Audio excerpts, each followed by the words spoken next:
We have two people on. It should be Alex and Lisa Rickmers, who are hopefully in the wings. I know Alex is, and I'm hoping Lisa is.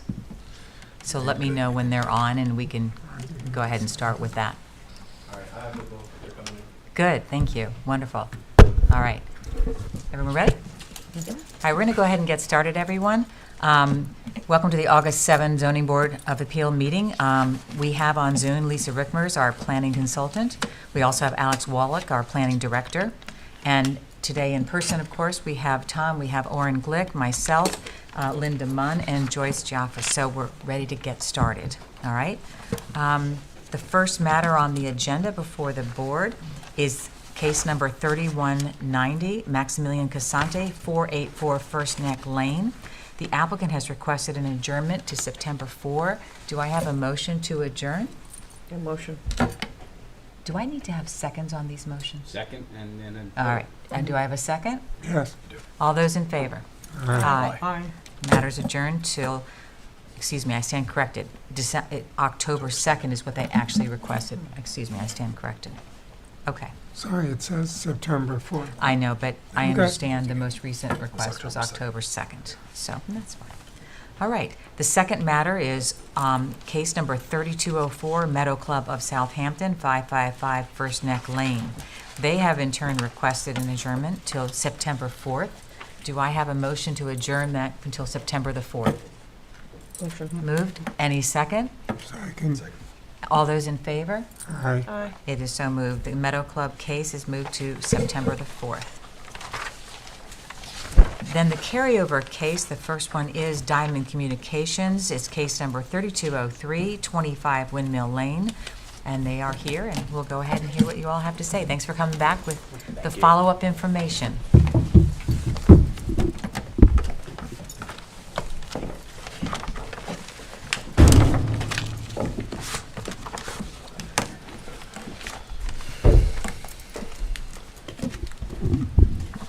All right, it's all yours. Good evening. Thank you, Madam Chair and members of the board. Robert Gaudioso with the law firm of Snyder & Snyder on behalf of the applicant. Hello, my name is Tom Ineski from Diamond Communications. Thank you very much. We also, I believe, have Tony Sabatino, our Chief Technical Officer, on the Zoom. I don't know if it would be necessary for him to speak, but I believe he's on. If we could have him. I am. Great. He's in. Okay, great. Well, as you may recall, back on May 13th, we met with the board and you had certain questions. I think we had a pretty healthy discussion and we answered a lot of questions, but there was some additional information requested. Since that time, we've met also with the planning board multiple times. As you may know, the planning board acted as lead agency for purposes of SECRA, and they did issue a negative declaration finding no significant adverse environmental impacts from the proposed facility. So that's why we're back on the agenda tonight. And by way of recap, as you may recall, we're seeking a special use permit and 6 variances. The variances, though, really fall into 2 categories. One variance is for the setback of the pole, which is based on the height of the pole. And if you recall, the pole is 125 feet, but we have a rod on the top for lightning protection that goes up to 134 feet. So we just addressed it as worst-case scenario with the rod rather than the pole. And we laid out 3 different lot line variances because of the size and configuration of the lot. The other 3 variances are related to the retaining wall. As you may know, we're pulling out a structure that's there and also a burn pit that's there. There's a slope on the back of the property. We're not changing the slope. We're just putting in a retaining wall on 3 sides to be able to stabilize that slope and be able to place the facility out of the way of the fire district. So that wall requires 2 side yard setbacks variances because it's supposed to be 20 feet and we're slightly less than that. And also the way the code reads is you're only allowed to change the elevation by 3 feet because the retaining wall is technically 10 feet. We played it very conservatively and we're asking for a 7-foot variance there as well. So those are the variances plus the special use permit. Since the last time we met, we did provide a lot of additional information, and I want to take a little bit of time to go over that. First and foremost, we submitted the alternative site and coverage analysis. And as you may know, back last June, Diamond was selected by the village after an RFP, a request for proposal by the village, to prepare a full coverage analysis for the village's emergency services. And as part of that process, there was 40 different alternative sites reviewed, and those are all listed in the first item that we submitted. And out of those 40 different sites, there was actually a coverage analysis by the village's own emergency service telecommunications vendor, IWT. And they did an actual drive test to confirm that the existing emergency service coverage was insufficient and unreliable throughout the village. With that, Motorola, who provides the equipment and the service for the village, for its own emergency service communications, prepared the coverage maps that are in that alternative site analysis. And what we did is we went through all 40 of the locations, and they were evaluated based on coverage and also based on potential impact to the community, you know, distance from residences and historic districts, and also the ability to actually construct the facility, including things like being able to comply with regulatory requirements. And after evaluating all 40 sites, the village board ultimately chose to issue the lease to Diamond on the particular piece of property at the fire department property, at the fire district property. And that was based because of the fact that it would be the least intrusive in comparison to the other sites, and it would provide the optimal coverage to cover almost essentially all of the village. And that is in your package with all of the data that, again, was generated by the village's own consultants that work for emergency services.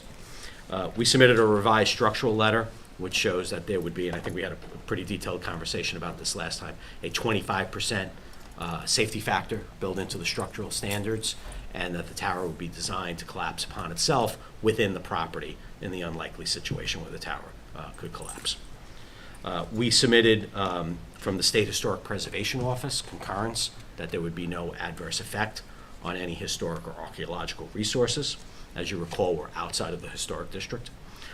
We submitted two separate engineering memorandums. One was again from IWT, which is the village's emergency service vendor for telecommunications, and one from Mr. Sabatino, who's on the phone tonight, regarding whether Starlink could possibly work. There was a comment about why couldn't we use satellites, and it boils down to basically three very simple factors. Number one, Starlink does not support the emergency service radio frequencies that your emergency service entities use.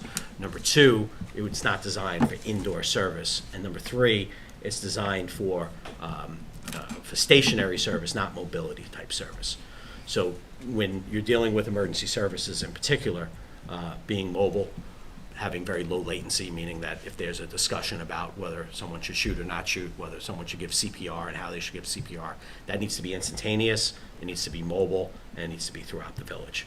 So is there a place for Starlink? Yes, and the memorandums explain that if you're in a remote area and there's absolutely no service, Starlink certainly provides a service that's worthwhile. But for this particular type of application, including in the downtown village for your emergency service providers and throughout the entire village, Starlink is just not a feasible alternative to the terrestrial infrastructure. We also submitted additional visual renderings. So we had a lengthy discussion with the planning board about some additional visual renderings, and we provided those, and you have those in your package, basically showing exactly how the base of the facility would look, because I think that wasn't necessarily described very well in the first go-around. And part and parcel with that, we submitted revised site plans, and we made a number of changes on those plans, which I think are important. We detailed what the compound would look like. We changed the compound pretty significantly. On the back of the property, there was an 8-foot chain link fence. We've changed that to a 6-foot fence. It's no longer chain link. We did a board-on-board fence. And then we upgraded the landscaping to both be on the back of the fence, also on the inside of the fence. So if you're on Windmill Lane, it would block the fence, and on the sides of the fence. The fence in the front is now black vinyl with slats, so that'll blend into the back of the property, and that'll be below the height. It's only an 8-foot fence, below the height of the wall. So those were the changes that we made from a visual standpoint. We also added various notes regarding compliance with noise codes. We added a sediment and erosion control plan along with grading, and we added the retaining wall details that were requested by your consultant that I know is here tonight. So with that, those are all the items that we submitted since our last application. I'm also aware of the fact that the data in the report that Tom submitted, the alternative site analysis with the coverage maps, that's the data. That's the technical data. That's what the experts evaluated, a very detailed and thorough evaluation. But I understand that there were also 3 different letters from police, fire, and ambulance that was submitted. And, that's the real world result of the lack of reliable service. Those are the stories about what those folks deal with, on a daily basis. I think we all know from, a commercial standpoint or a residential standpoint how wireless service is in the village, but this is how it actually impacts police, fire, and ambulance, which are very important. And that's what's proposed for this tower, are the antennas and equipment for those emergency service providers. So those are part of the record. I know there are folks here tonight that could probably speak to that better than we can, but we'd be happy to answer any questions that you have on the application materials we submitted. All right, Thank you. all right, thank you. Any comments from you before we deliberate and discuss? No, not at No? all. Okay, I do have different exhibits in case we want to go through that if you'd like to see it on a larger screen. It's everything that's in the packet that was previously submitted. okay, we may get to that. Okay. So are there any comments from others here present that would like to make comments? Fire, ambulance, police? Any other comments you'd like to add? No? We appreciate your support. We did get your letters and they mean something, so thank you very much. We sympathize with your plight. Anyone on Zoom that would like to make any comments? Anyone raising their hands? No? Okay. Then we're going to go ahead and chat. Any comments, anyone? Any questions? I've got some, but you have any questions or comments? If at some point Starlink was able to provide feasible and more than adequate coverage, is that something that we could consider? Or once this tower goes up, that's the end of the story? Well, there's always changes in technology. Right. And, there's always, I believe, going to be a need for the terrestrial system. I don't think Starlink would ever replace the need for the terrestrial system. It may supplement it in the future, but I could never envision that it would replace either this tower or any of the surrounding towers or all of the terrestrial systems throughout the United States. I would find that hard to believe. Okay. But, Thank you. just to put a fine point on it, just so we're clear, though, what we're here to talk about is variances, not about the efficacies of the system. That's for other groups here in the village to discuss. But we're not going to be able to reduce the tower size for aesthetics purposes for a considerable period of time, is what you're saying. Correct. It is And- what it is. Correct. And to be very clear about something, the size of the tower is being dictated by the needs to provide coverage throughout the Right. village for the emergency service providers. So you need Towers- line of sight in the Correct. radius Correct. of what you're When covering. you look at the maps, actually, there was a map, it's the last map of the package. It shows the existing emergency service coverage, and it shows the proposed. And you can see it stretches almost end to end of the village.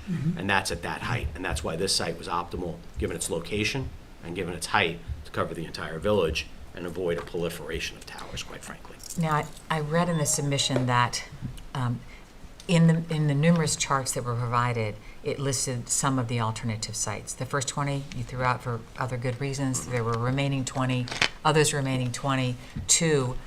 It just said adjacent to blank. And here, those 2 were adjacent to police and adjacent to ambulance area. So we ran 38 maps, to be clear.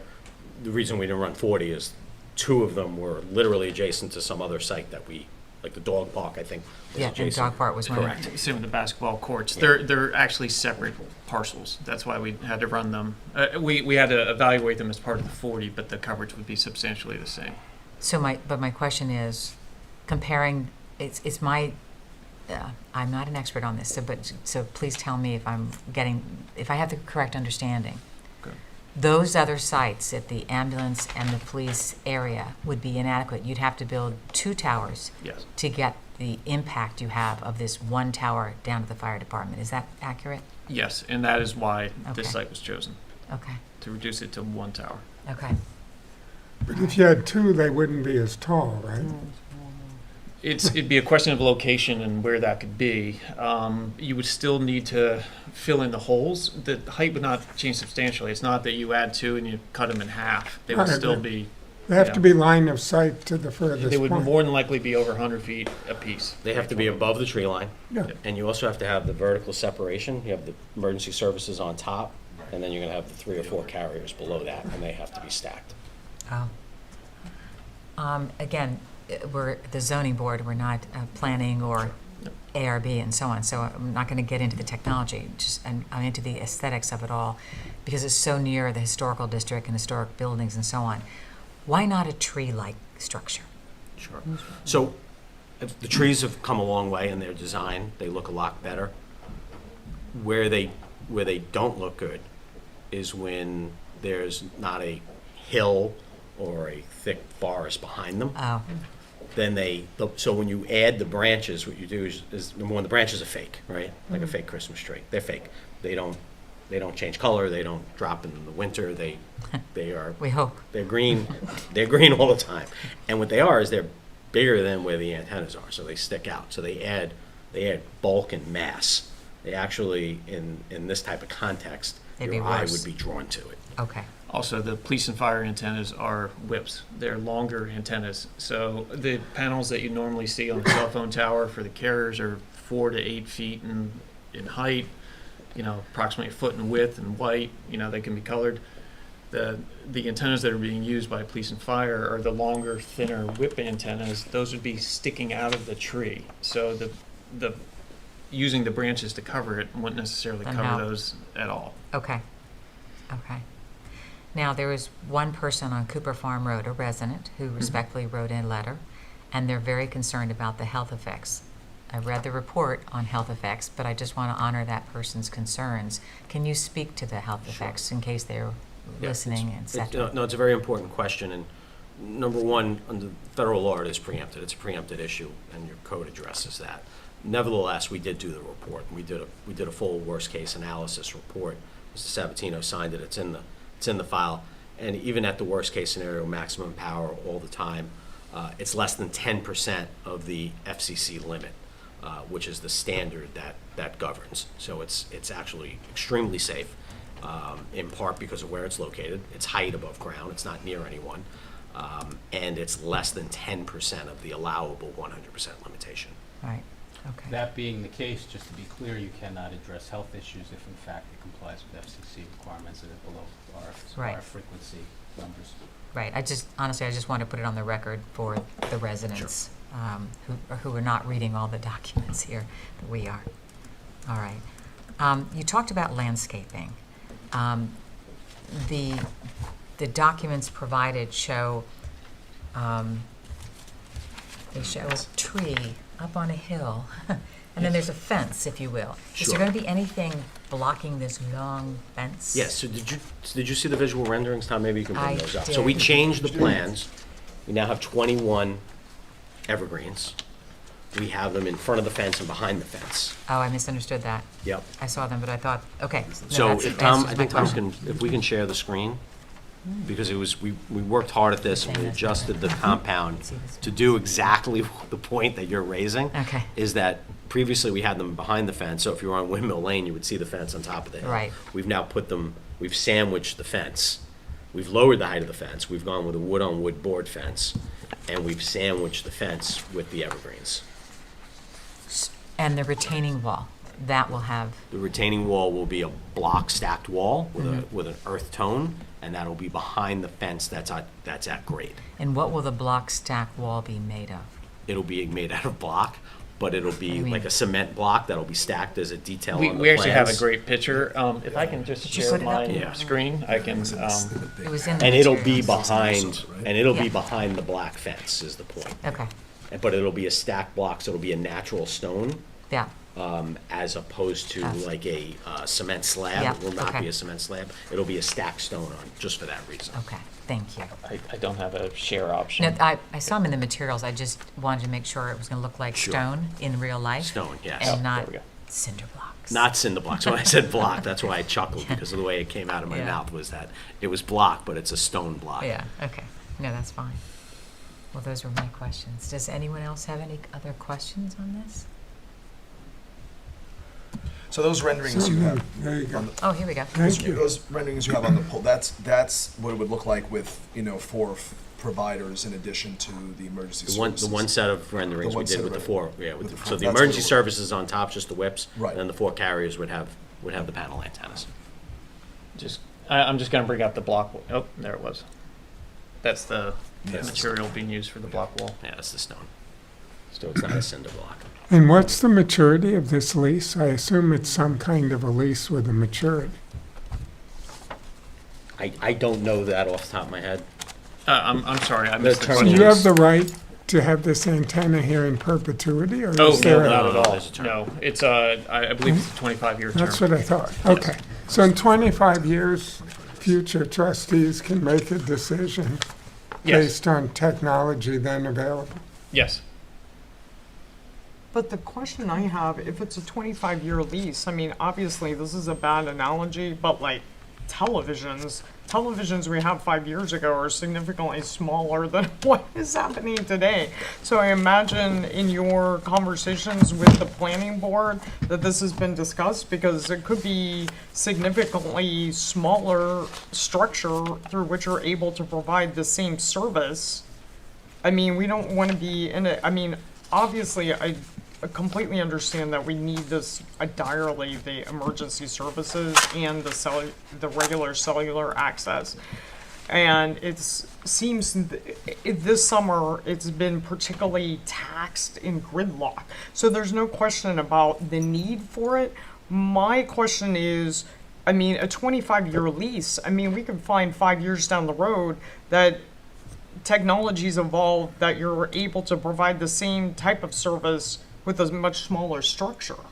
I can tell you this, because I mean, I know this Sure. is, you don't have a crystal ball yeah, forecasting. I don't have a crystal ball, and I can't spec. I can only tell you what I've seen in the past, and I don't Yeah. want to date myself. No. But I've been doing this. I'll do the same. I've been doing this for 30 years. Yeah. I've never seen a tower made smaller, shorter, or disappear because of a lack of need.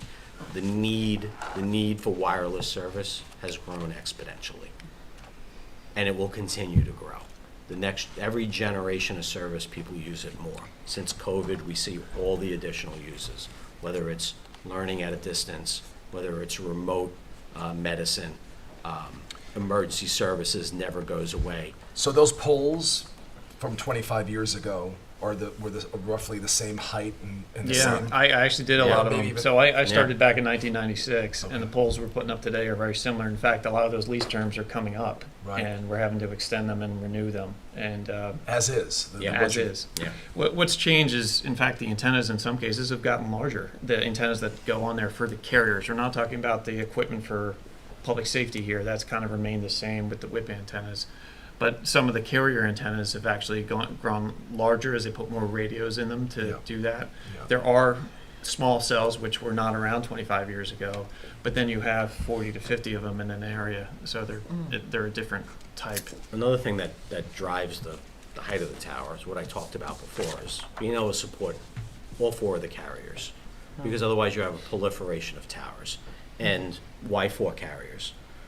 Because the government wants to have competition. They want to keep prices down. They want to have redundancy in service. So who are the 4 carriers now? Verizon, AT&T, T-Mobile, and Dish, right?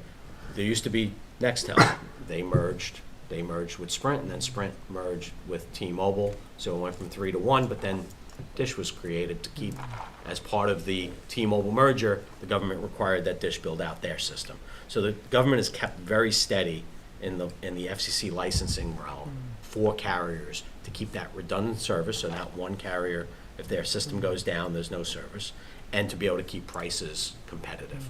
So, again, I think that's one of the, I can't predict the future, but what I Right. can tell you is over the 30 years, I've seen a completely steady build out of these types of facilities, and they don't get shorter and they don't disappear.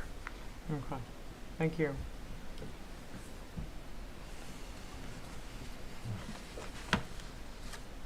Other comments, questions? I'm good. Yeah? Everybody? Do we have a general sense of which direction we want to go? Are you willing to give an indication at this point? Do we have a choice? Yes, you have a choice. I don't think so. I think we Yeah. have to Yeah, have it. that's, I mean, it's emergency nobody who services. lives here loves this, but we need it. Yeah. No, Yeah. look, I think that's I don't think I could say it any better. I mean, I think it's a necessity. I think one of the letters from one of the emergency service providers said exactly it in those terms, that Right. it's not a luxury, this is a necessity now, particularly for your emergency service But providers. also, there are 5 factors we have to look at as a zoning board. And what you shared with us in the updated materials really goes to those 5 factors, meaning, and this is the analysis I had to do to come in here, it's an undesirable change in the neighborhood, and it could change the character, but what you've done is minimize the change. You're using stone walls, you're using trees, you're using landscaping, using a monopole instead of a tree pole, which I thought, I didn't quite understand until you mentioned that, the reason why. So I think you've minimized the change in the neighborhood as much as we can, and then the benefit as outweighs that remaining change. It is substantial, but it's needed, and there's no alternative that can be had. So I think it does pass the 5-factor test through the it's not difficulties. self-created. And it's not self-created. Yeah. So I think we've We done the best we created could that do. with a need with our for phones. emergencies. Right. So in any event, I think that's where we are. All right, I'm sensing that everybody kind of has a leaning that we ought to probably prepare an opinion for the next meeting. Brian, approving this for the reasons outlined. Can we do that? You can do one of two things. You can, well, first of all, we'll have to close the hearing, then you make your decision. Right. Your decision should be either directing me to draft a decision Consistent. consistent with the discussions, or make a motion to approve, subject to findings being provided to the board can adopt at the next meeting. I'd like to see if we could get a motion to approve, because they've been before the other boards and people want to get moving on this. So I think that's probably where you're coming from, and I think that's absolutely appropriate. So do we have a motion to, well, we have to Wait, close this no. hearing first, correct? Yeah, I have one last question. Are we, as a board, do we feel clear about the landscaping proposal for the installation? That's what, I'm clear, they submitted it in the materials. yeah, no, I and saw it, but I think- mean, is it, it seems to me like we could have like a little bit more robust, like Greenery? greenery hedging around this area. Thoughts? I mean, I would say this, we pretty much filled up the space that we had there on that slope, because it is a slope, it is very difficult. I don't think we'd be opposed to, maybe you sending a note to the planning board to further evaluate it during the site plan process, because we do have to go back to the planning board. I don't think we'd have any objection to that. I think we filled it up pretty well. I think the code requirement of the height of the evergreens, we meet that. But if the planning board has some very specific thoughts on that, I don't think we'd have a problem discussing that further with the planning board. And just one quick note, we are unable to place landscaping in the front, because that's the drive area. Operational, the yeah. Operational area. And the fire department needs egress and Right. so on and so With forth. the black vinyl fence, it does tend to block the view of any equipment, and then you have the trees above it for the fence line. which- And on the side of it, I think if you On look the at the side. plan, there's literally no room left. Yeah, I can go back to that other one, but yeah, that's where we've taken all the available area and put plants. Can you put the first slide back, the Yeah. picture one? Sure. It was right before that one, yeah. Yeah, that's from the movie theater parking lot, but Okay. And there's a dead tree and some overgrown landscaping there now. I think what we're gonna do is actually gonna improve that view shed from the parking lot. sorry, I blew this up too much.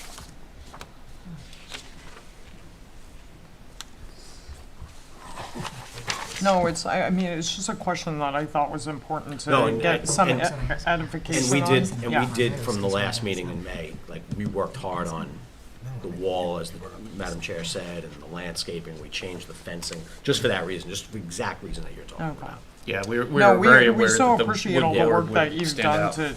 on this proposal. I mean, I think it's made a significant change, and I mean, there's no question that this is the optimal location, but I think given the fact that it's so visible in the, right there on the edge of the historic district, it's, yeah, Understood.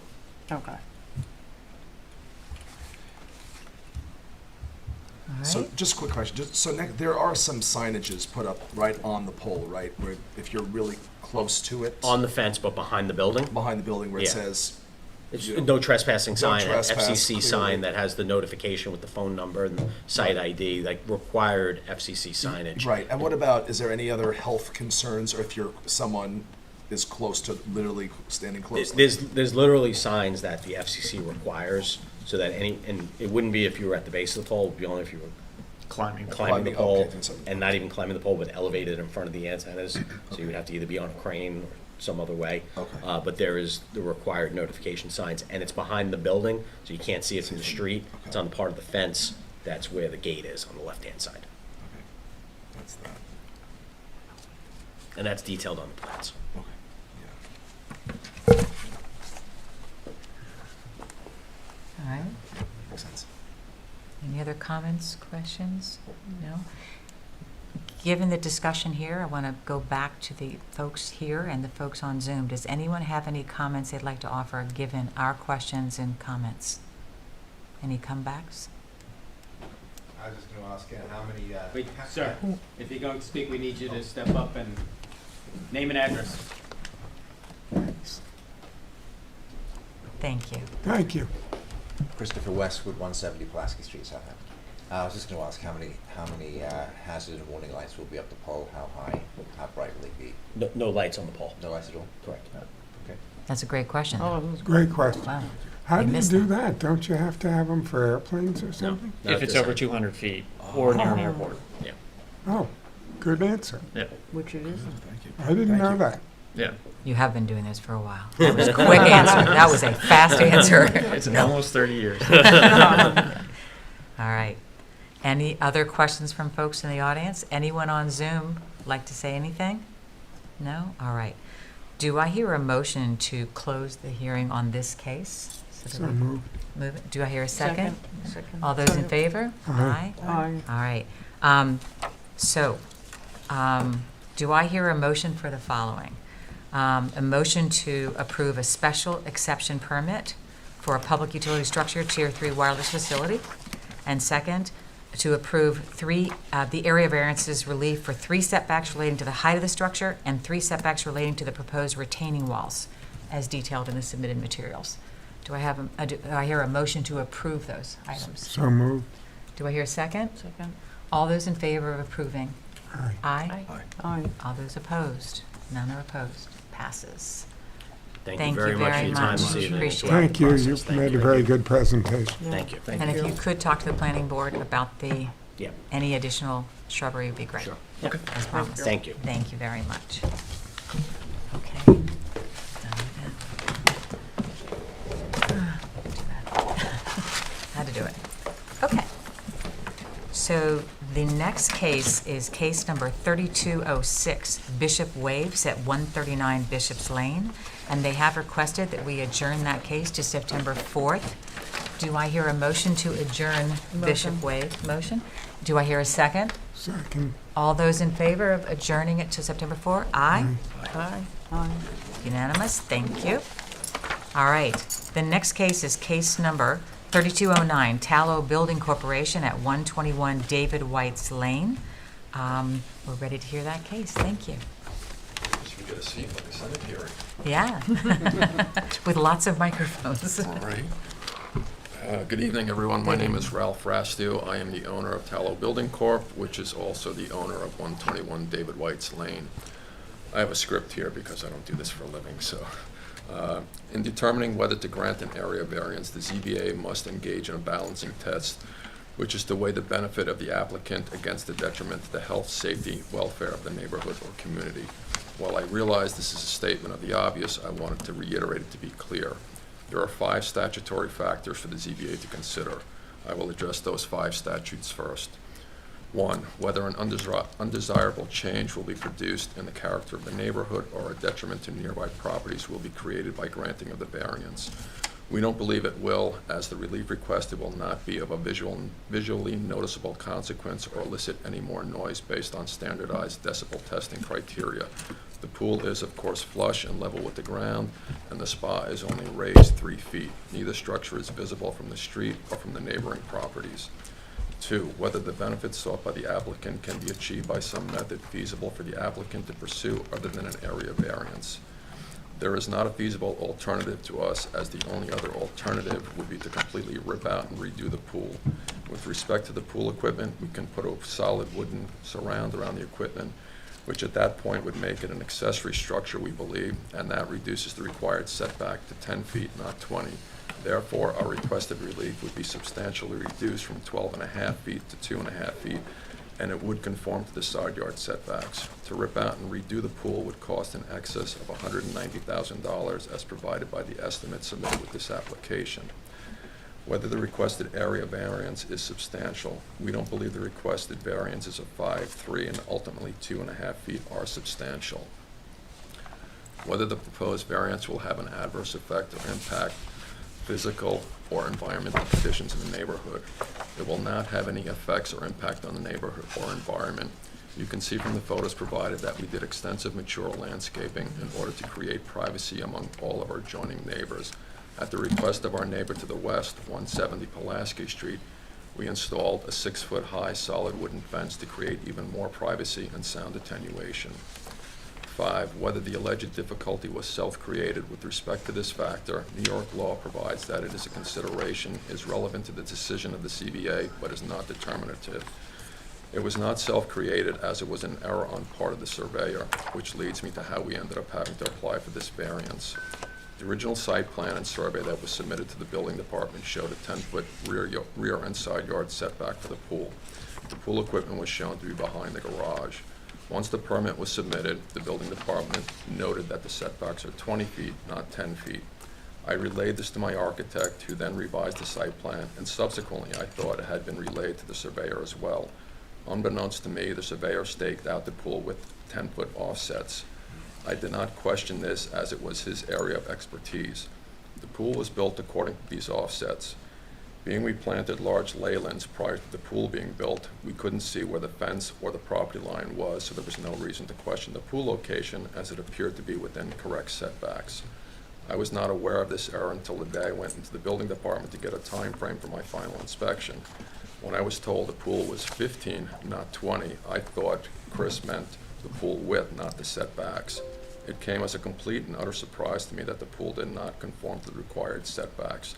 The pool equipment I could enclose on the sides, so I thought we had met the required 10-foot setbacks.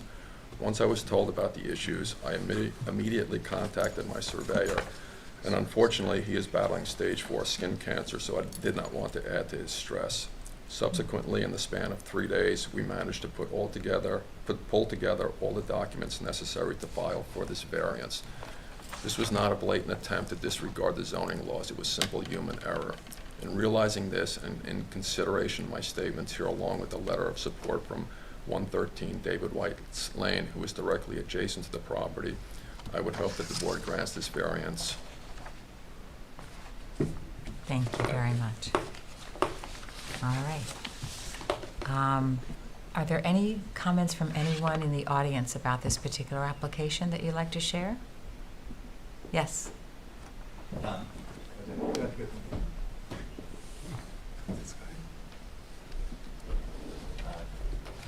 Christopher Westwood, 170 Pulaski Street. I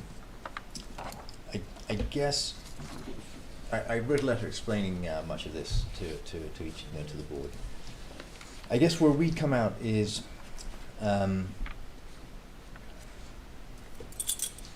we have 2 properties either side of us which are due to turn over pretty soon, and one of them is a particularly small plot, and the temptation to build out to the very extremes of the plot are going to be the same as they were on this particular plot, which is also a small one. Everyone wants to have a swimming pool. I fully understand and I fully get it. But once we start granting one variance, we have to grant the 2 houses either side of us variances too. I mean, it's going to be very difficult for you to sit there and tell the guy, I'm sorry, we did it for Ralph, but we're not going to do it for you. The history behind this was that in the planning board, in the ARB meeting, the question of the pool came up, and the head of the ARB said, no, he's a very experienced builder, he's been building the village for a long time, and he knows very well that if he doesn't do it within the zones, he's going to have to take it out and start again. And it's just, that's where we started from. And we felt we had some protection around this. So our concern is we have there's one other property which is very small, and the temptation to build first and get a variance afterwards will be exactly the same. The property the other side of us has a similar situation. It's going to turn over at 12, 18 months or so, and the temptation will be exactly the same. When we built our house, we've only finished it 2 or 3 years ago. We had lots of plans that we had to work around. We couldn't put a garage where we wanted to. We conformed to all the code we were given. I would like there to be some kind of resolution so Ralph's not out of pocket, but I think that we're going to start opening up a can of worms, which is going to eventually affect us more and more. The access, if there is an emergency, let's say a fire, let's say the pool house, the pool equipment, the easiest access to it is going to be through our garden, because now the access, because of the pool and the way the pool equipment is right up against our fence. So, again, we're going to bear the risk. There's an asymmetry in the risk and the reward for Ralph. So that's where we come from. If there was a solution, I hope there could be one that could be worked out. I'm very sorry for the surveyor who has stage 4 cancer. I'm surprised that it seems to be a schoolboy error of the kind that someone who can build such a big house, shouldn't be able to make. In my business, I would be fired. It just doesn't feel genuine somehow. So I think those are my comments. We would like to work out some solution or resolution that doesn't put people inadvertently out of pocket. I don't know if there is one. There may be one. And we don't mean this with any ill will. I think those are the main points. If I've missed one, it might well be in the letter I submitted earlier. Do you see a distinction between correcting the pool versus correcting the pool equipment location, or are they one and the same? Well, I mean, I can reverse that same thing. So, for the house next to us, is it more important? Are the rules that you have in place, are they more important for the neighborhood, for the aesthetic of the neighborhood, for the safety of the people living in the neighborhood? Why are those rules there, I guess, is what we're saying. Yeah. Now, I don't mind, bending a few rules here and there. I mean, we've already changed our garden so that we were going to have a seating area where the pool equipment is, and now we've changed our minds. We'll put some flower beds in there instead. So we're having to change our behavior in light of of this particular building. Maybe if the pool equipment was in a different space, that's fine.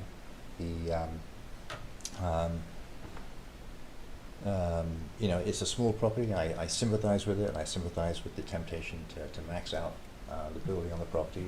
I understand it. I get it. But it's a constrained property, and that's the way it always was. Fair enough. And we have a similar situation 2 houses down, where they've already undermined the neighbor's fence. They're going to ask for a variance. I can see it coming. You can see from the plans there's no room for the trees they planted and the driveway which are on the diagrams. So they're going to come to you in 6 months, and they're going to come to you and they're going to say, hey, we need a variance for this as well. So that whole little neighborhood is all going to be banging on your door. I appreciate the perspective. Right, thank you. Thank you. Yes, please.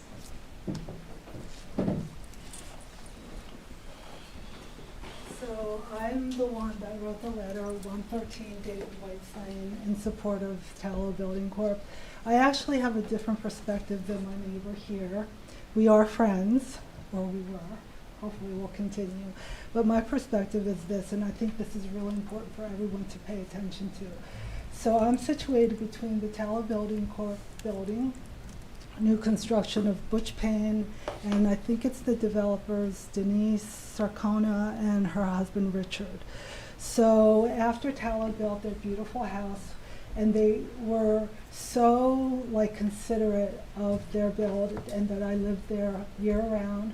And I just felt like he was a really decent builder, like caused no grief. I had 2 issues, text him, he took care of those issues like right away.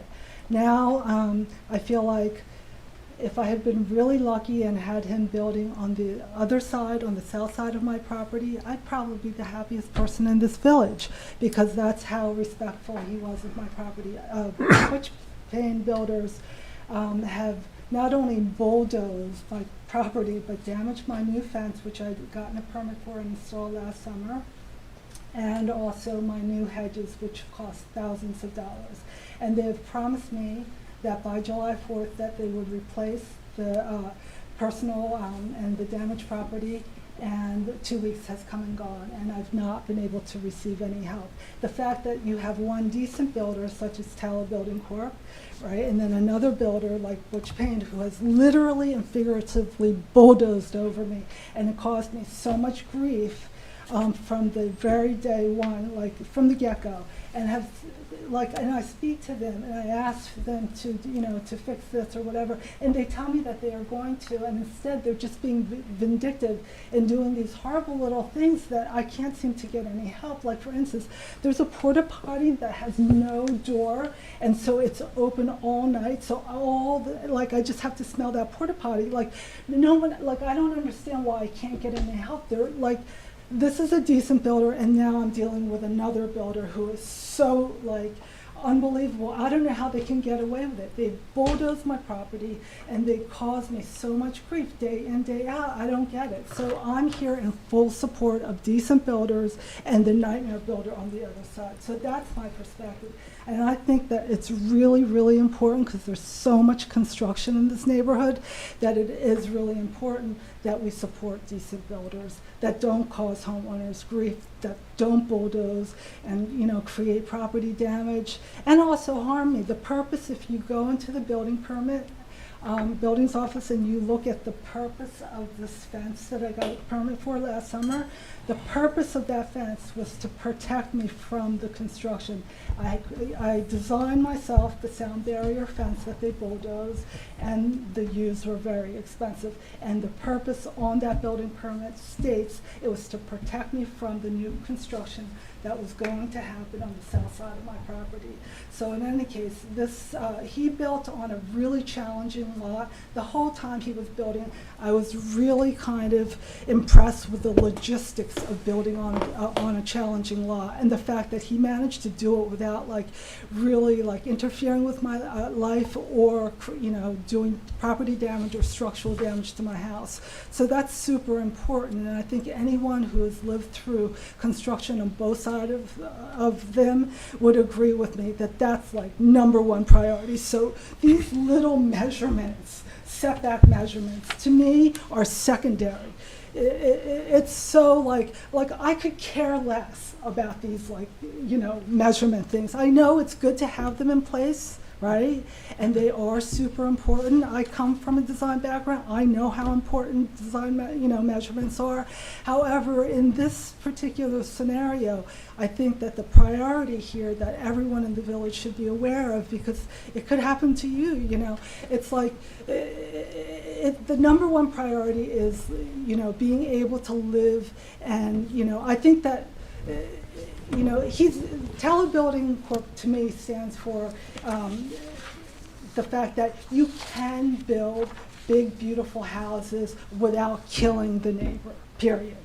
Okay, it's possible, they've proven it. So when we're discussing these little variances, to me, that's secondary. So that's my point of view. But that's not saying that measurements don't matter. I come from a design background, they do matter, but it's secondary in this case, so, you know. Ma'am, we didn't get your name, ma'am. That's why I Ma'am. supported him. We didn't get your name. Can you just state Oh, your name? it's Anna Izard, All right, thank you. 113 David Woods Lane. Thank you. Thank you.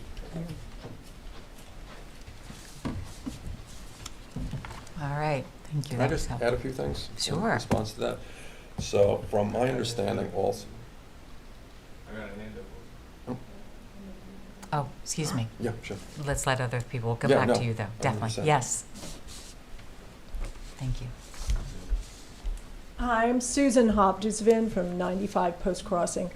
I just want to reiterate a point that was already made, that the decision that's made about this will be the decision that future builders, developers, homeowners will use to state their case when they come in front of your board.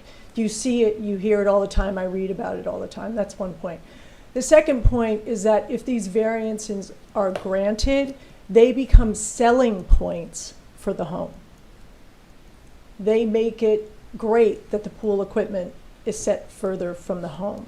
They make it great that the pool is set closer to the property line. And that's why we have setbacks. It's for privacy, it's for peace of life to the neighbors. Thank you. Thank you. Thank you. You have somebody on Zoom? I'm saying, anyone on Zoom? Yeah.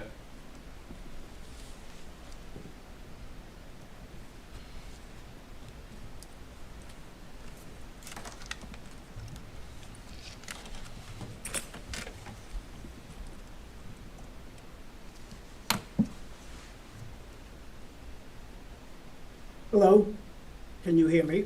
Yes, good evening. Okay, so my name is Jeff Broadleaf. I reside at 166 Halsey Street in the village of Southampton. And as some of you may know, I was on the Architectural Review Board for 9 years, 3 of which I was chair. And Pulaski Street and has been, we've seen a number of cases on Pulaski Street. But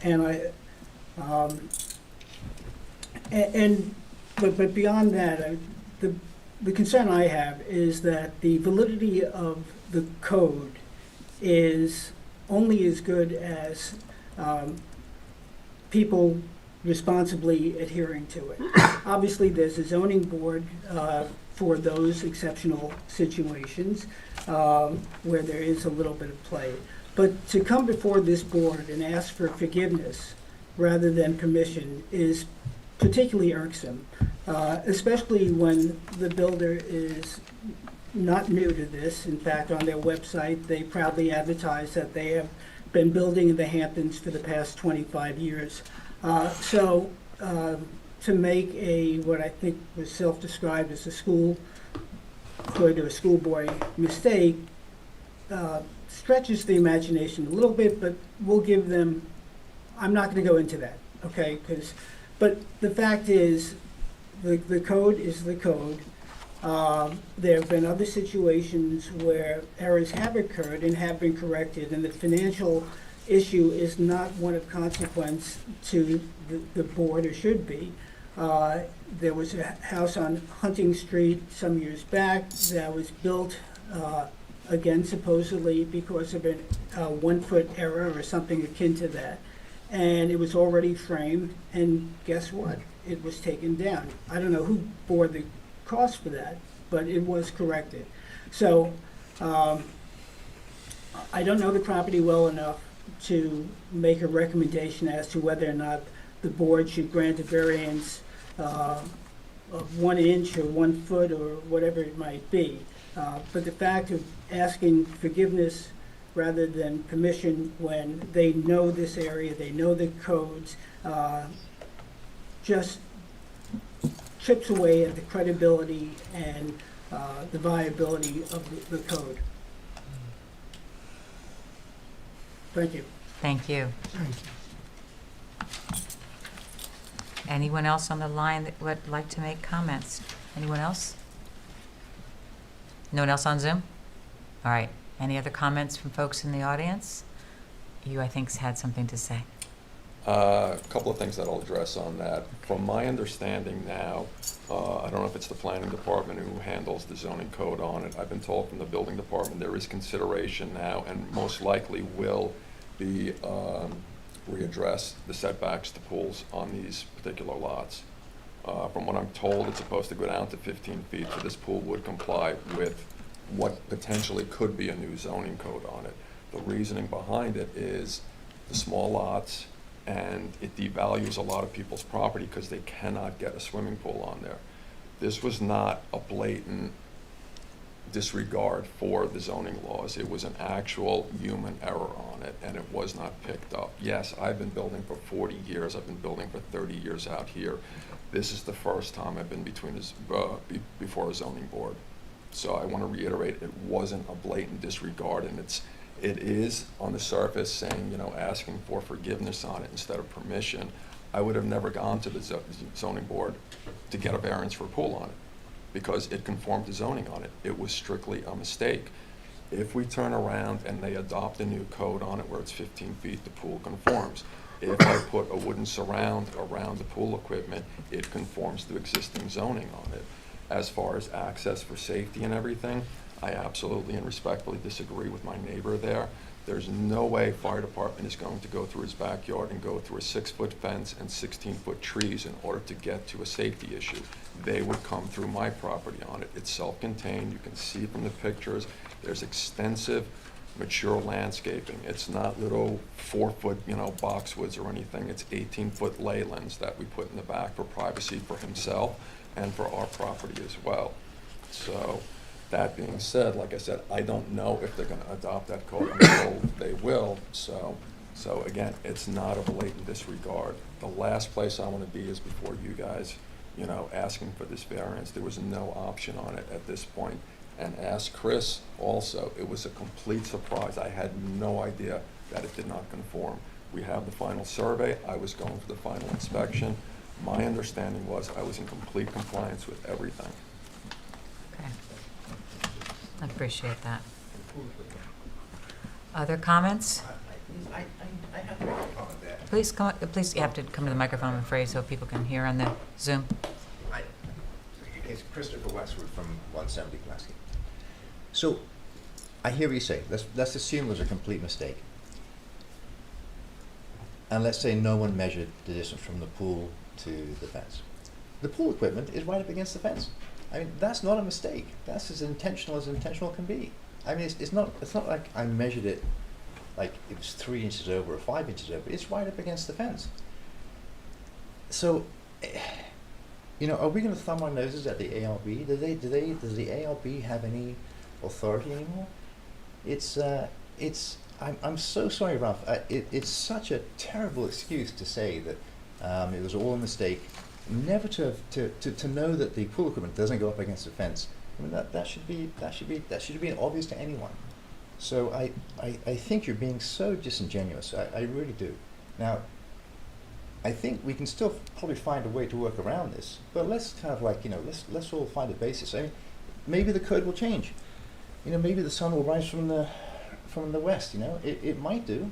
Well, we can't have hypotheticals and say, well, you know, the world might change. The zoning board may change tomorrow as well. I mean, all these things are might be's. So we're working with the information we have in front of us, and you know, let's try and work out a solution for this. You know, let's try and, again, you're at the sharp end of this because we have 2 buildings, 166 Pulaski and 129 David White's, where we're going to confront the same thing. So let's try and work out a way forward now rather than just hunt it down the road into the future. All right, thank you for the comments. Can I respond to that as well? Of course. I mean, I appreciate that, Chris, for sure, and a solution would be worked out. It's black and white.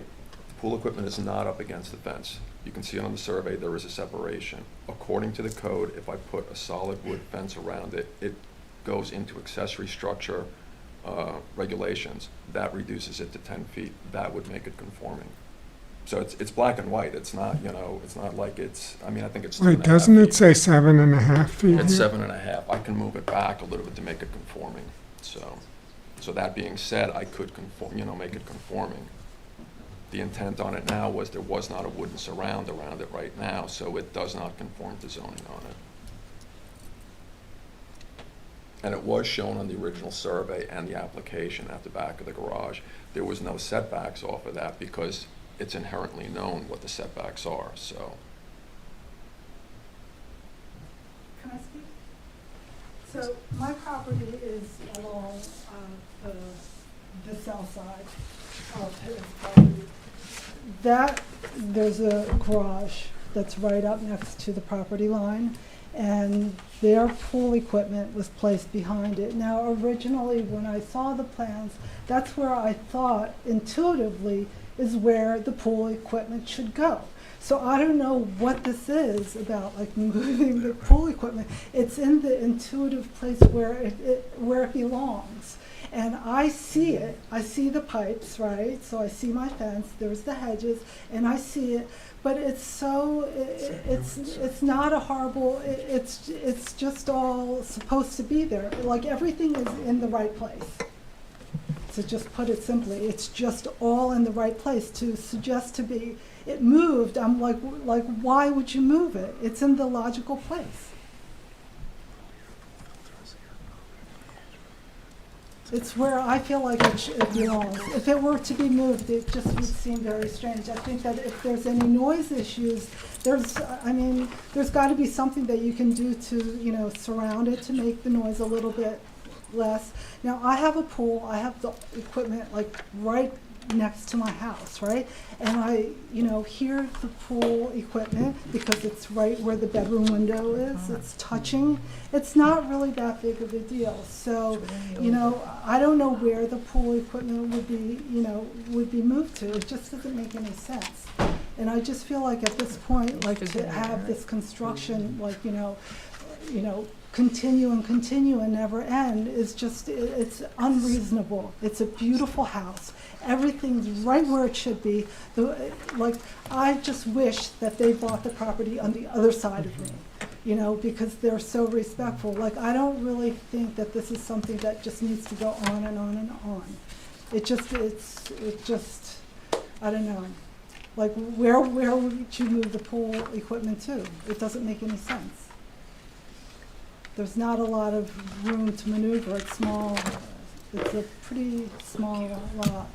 So, I just feel like the privacy issue that I made originally, the comment at the ARB meeting, he fulfilled that by putting up the hedges and the little privacy screen hedges on the balcony. So that was my privacy issue, and he addressed that. So I think to have a builder address all the issues that, the neighbors asked for during the ARB meeting is a really good thing. So he's done that. So I'm really happy with that. And I just hope that this nightmare building scenario that I'm dealing with right now, that everyone's ears will be open about some of the things that they're doing, because I cannot believe that they're getting away with it. Now, those are serious issues, not these variances. So I think we need to be a little bit more reasonable about what is important and what is really serious and what's a little bit, secondary. So that's what my take is. Thank you. Thank you. All right. Any other comments from either people here or people on Zoom? Or, of course, the petitioner? Yeah. I can just appreciate everyone's comment. And again, I think as far as the pool, it's, really de minimis as far as, what I'm asking for is with respect to relief on it. The intent obviously is for noise reduction on it, so whether it's a kid is screaming at 15 feet or 20 feet, the noise is still gonna be the same. The pool equipment, we can mitigate the sound and everything on that in many different ways. A solid wood surround, there's sound attenuation boards, there's many different ways to address that. It's a challenge, I understand, in the village here to turn around and get what people want on these small lots, hence them revisiting, aspects of the code and everything here. So, and I'll just reiterate again, I've been doing this 40 years. It's my first time before a zoning board. It was an absolute mistake on the surveyor's part, and that's all I can say. All right. Anyone else? All right, let's talk. What do you all think? Anyone have any comments? I think it's a pretty scary precedent for us, because when the lawyers come with the next lot that wants these variances, the hardship aspects will get left out.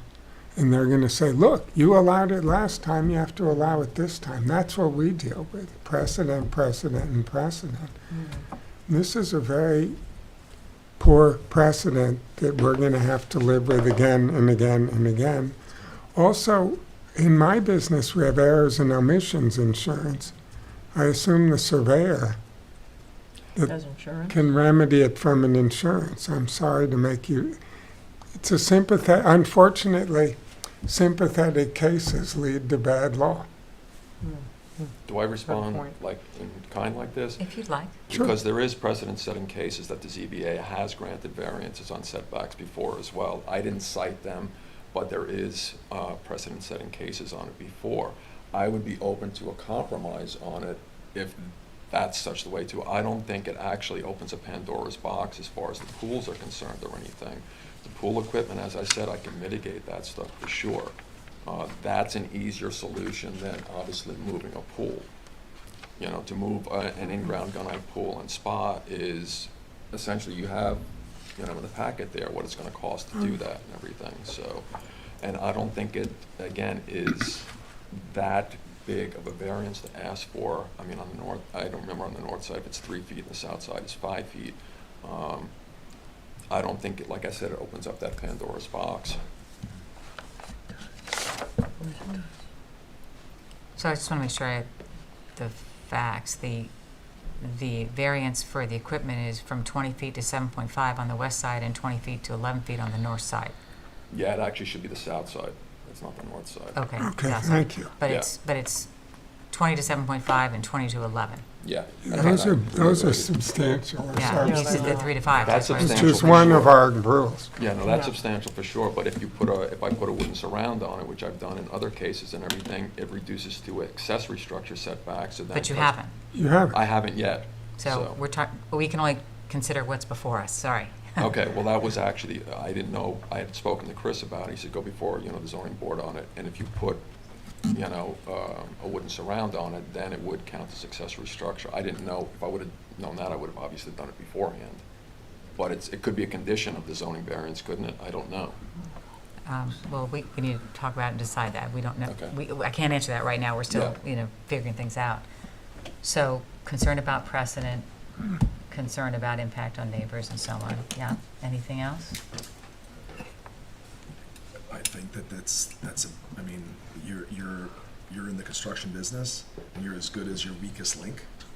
And somewhere there, even though you've had an exemplary record, and clearly some of the neighbors think you're exceptional, and I'm sure that's the case. But in this particular case, there's a problem. And the problem is, it amplifies. Whatever the consideration can or may be done here, it's going to ripple everywhere. And that's the problem.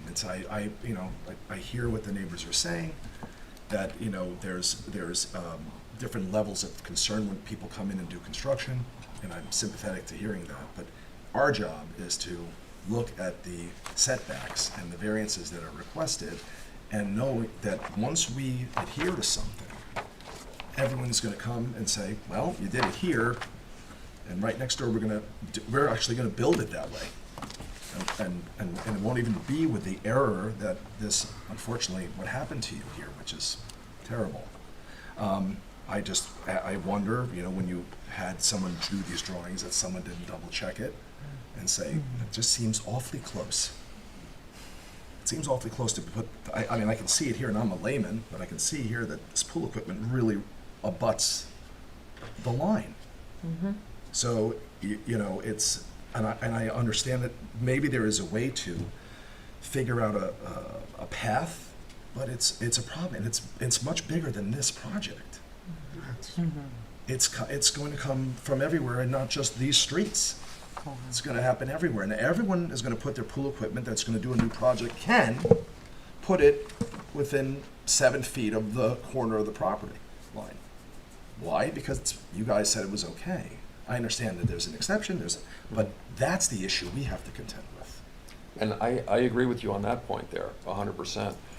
If I turn around, which I intend to do, put a surround around it and everything, then it actually doesn't go to a zoning variance. I just go back to the building department, it shows in the survey it's a 10-foot setback, it conforms. That- So, This has- so I know you have this in front of you, That's not before us right No, now. I know. So No, we're I just, I'm understand. trying to This deal with says the 7.5 facts. feet also, but Yeah, so I understand that, your point of view on that and everything. That I can turn around and mitigate. Now, can you separate out the zoning variance to two parts on it then, is one the pool equipment and one the pool. I was to say that we have to continue talking, because we're not just talking about the equipment, we're talking about the pool as Yeah. well. So thank you for those comments, but what else concerns any part? All right. What about you? Any thoughts, comments to add? I mean, do. I have real reservations about this. I mean, I think it's significant ask for these number 3 and 4 in terms of the variances.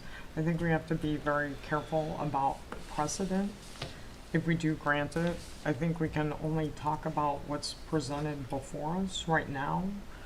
And I think we also have to take Jeff Broadleaf's comments to heart in terms of what happened over in Hunting. I particularly know those people, and they're both lawyers, and unfortunately their contractor made a mistake and they had to rip up the house and move the foundation. It was a matter of a foot because they weren't complying, in compliance. And yeah, it was very costly, it was unfortunate, but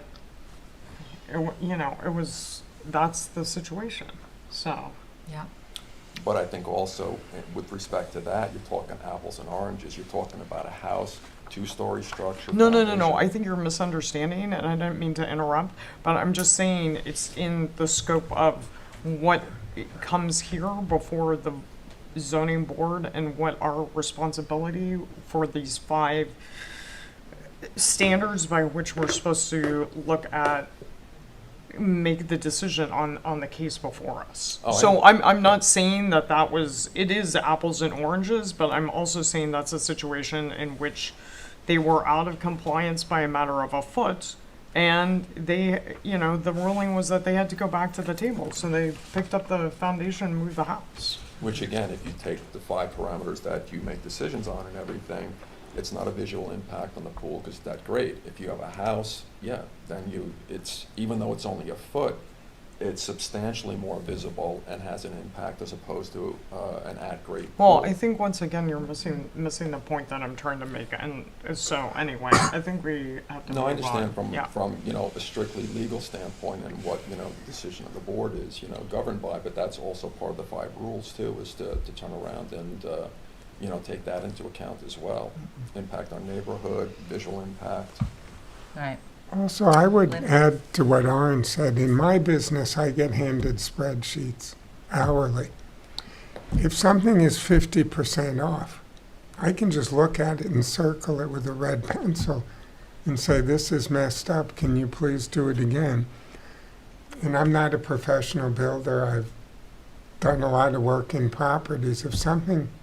If the stakes are materially in the wrong place, and that was how I made my living, I hope I would see it and say, like, something's messed up here, can we please redo our numbers? Which I agree with you 100% on it. The issue is when you have setbacks and offsets, it's not an actual line on it then. And then when you have 16-foot trees that are 8 foot wide and you have a fence behind it, you have no reference point. If it was a wide open piece of property and the stakes were set on the property line, you could, yes, visually see, well, wait a second, that's half the distance of what it's supposed to be. But it's not a 20-foot offset, it's a 10-foot offset. So you're not taking into account, real world parameters on it then. If it was So- staked, the corners of the Right. pool are not staked at the exact spot that they're supposed to be, because you can't do the overcuts on it then. They're set off the corners of the the corners of the pool and everything, so you can do the overcuts on it then. So visually, you don't have a direct, it's not direct information for you, or it's not accurate. So, yeah, if you're looking at 4 corners of the pool and it's supposed to be 20 feet off and they're staked on the corner of the pool, yes, then you can visually say it's off. But if it's an offset, it kind of skews the way you look at it. Okay, thank you. How many Linda? pools have you built? Oh, my God. 100? Oh my gosh. Okay. So you would know, right? You But here can the set, visual- 100 pools? But the visual on it is also off too, because of the fact that you have the trees and the fence behind it, so you couldn't see the property line either, so. Okay, I appreciate your comments, but now someone in the audience would like to make a comment, so I'm going to allow it because we've been Yeah. talking, to be fair. We're just blowing smoke. The pool was in before the trees. No, definitely not. Yeah. I have pictures. How, there's no way of getting the trees in before the pool is in. So look, when you take a tape measure and you measure it from a fence to the thing, you don't just visually go, my eyes are so good that I can see this is exactly 10 feet from here to here. Ralph, look, let's put it to a solution. At the moment, I think you're just kind of blowing smoke up our, it's insulting, it's hurtful. I mean, let's try and find a solution. Let's not sit here and just kind of, pretend this is not happening and pretend like these things are unimportant. Well, I would rather we worked out a solution. Chris, from your perspective, Yeah. you're more concerned about the pool equipment, I would imagine. No, what I'm concerned about is that we have these two houses either side of us, Mhm. which are going to turn over. One's already for sale, one's going to be up on the market in 12, 18 months. And the one on the corner is, like yours, it's a very small lot. And it's also on a corner, so they've got 20-foot setbacks on two sides. Yeah, yeah. And they're gonna come straight back here. Let's end it, because we all, Sorry. So Sorry. the issue is that, what's the guy in the corner gonna do? With 20-foot setbacks both sides, he's gonna say, well, my neighbor's got an exemption, why can't I have one? I'm sorry, Anyways, please. I'm rehashing all things, but I feel that we're just, we've got to try and find a way forward. And Right. by simply saying that, you couldn't see it, it was out of line, this, that, and the other, it just, I don't know. I'm in finance, and these errors are just way too big to be normal. It just doesn't feel right. I mean, maybe it's a different industry, I don't know. So let's try and do this. I've heard, one second. Yep. We've heard a lot of comments today, Mhm. and they've been very instructive, Mhm. right? Very helpful. I haven't had a chance to make my comments, but I must admit that I would tend to agree with what my fellow board members have said. And so that's kind of where we are. But it sounds like some people want to work on things. So I would suggest that we adjourn this to the next board meeting, and we can think this through. You've given us a lot of information, as have the other members. Let's think this through and come back and make some decisions.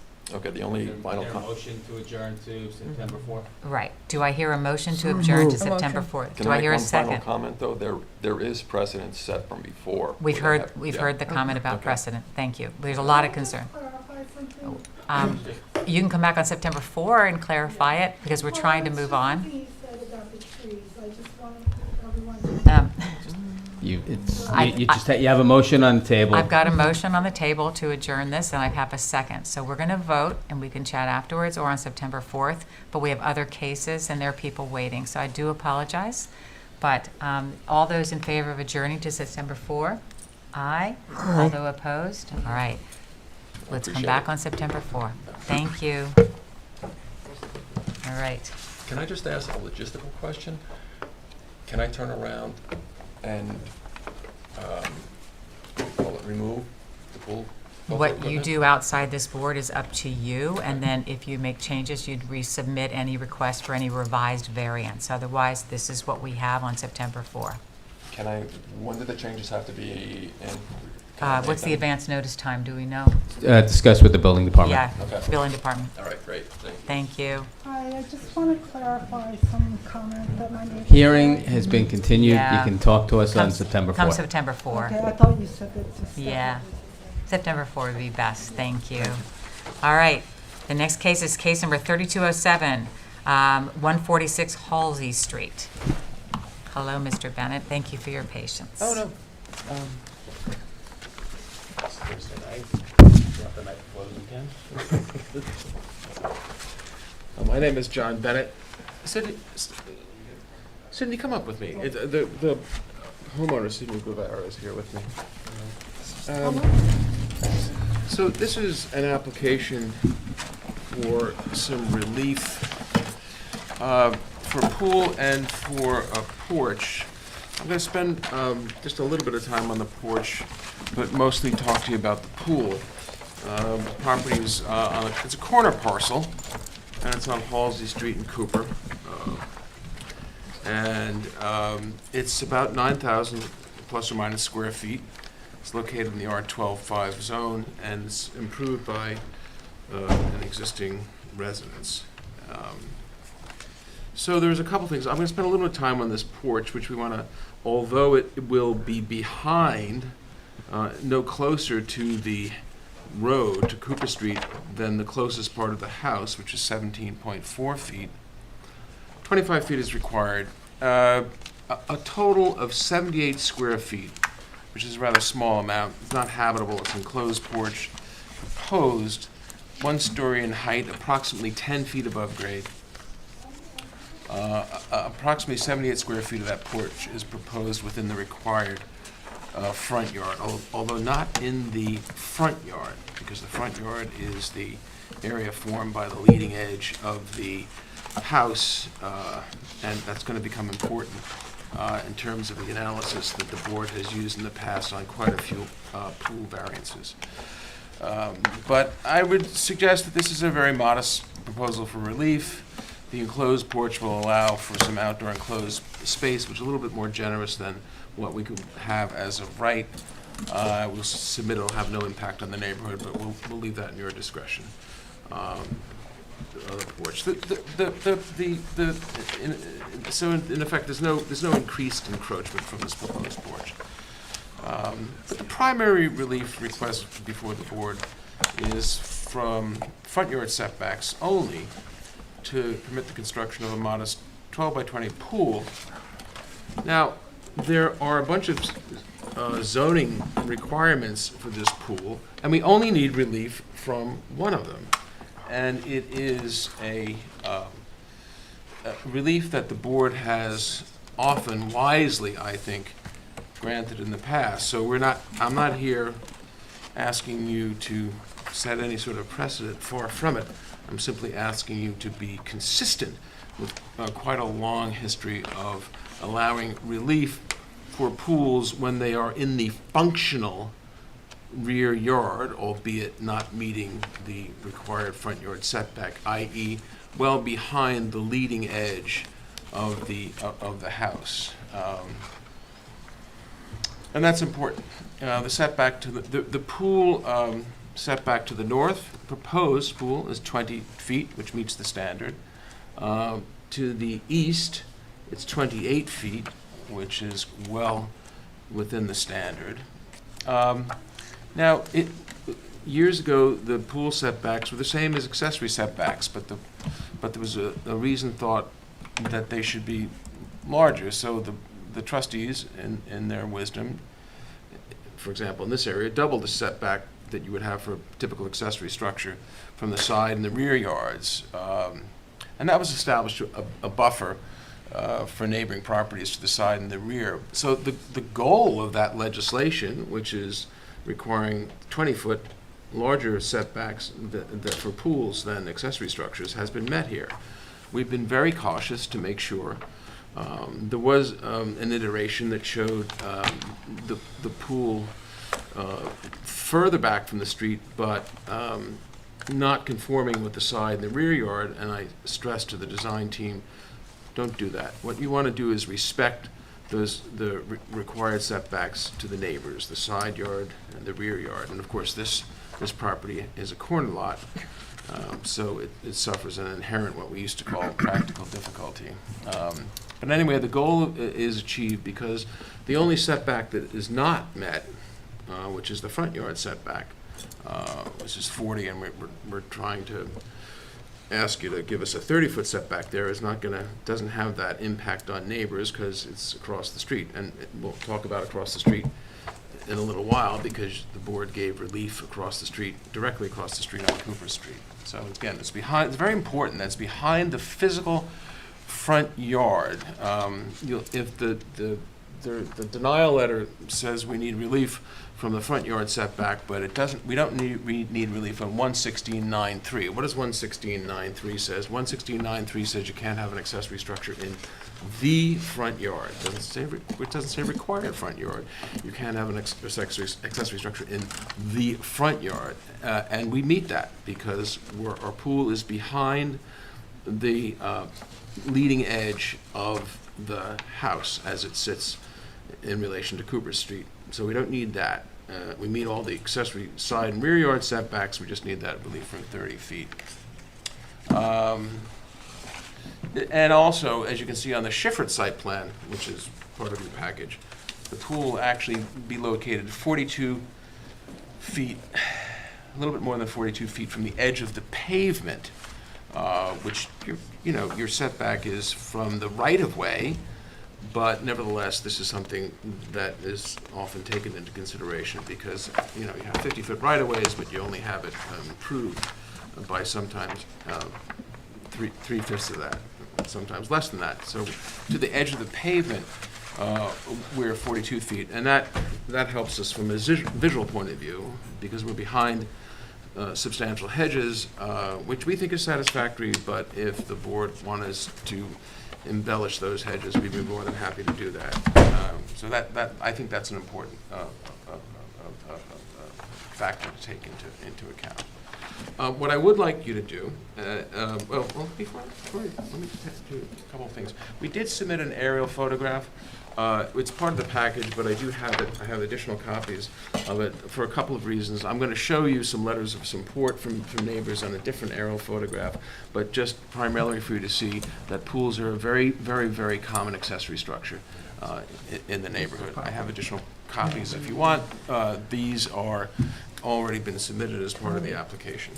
But it's very, very helpful, I think, to look at some of the ways that the board has, I think, properly analyzed this in the past. And again, I'm not concerned about setting any precedent here because the board has acted wisely in the past on similar applications. And what is the touch tone? The touch tone to all these applications you will find is that the pools are behind the physical front yard of the house. That's a very important thing. It's not going to extend past the existing setback of the house. That's very, very important.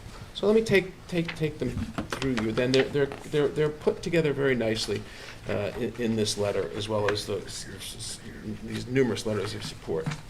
I'll try to be fast. They speak for themselves in many ways. The application of James Gleason, which is a 2019 grant, that's for a variance right across the street, Cooper Street. In that, the Gleason lot is 4 feet deeper than the subject lot. We included a copy of the decision, but the survey, that's the Gleason.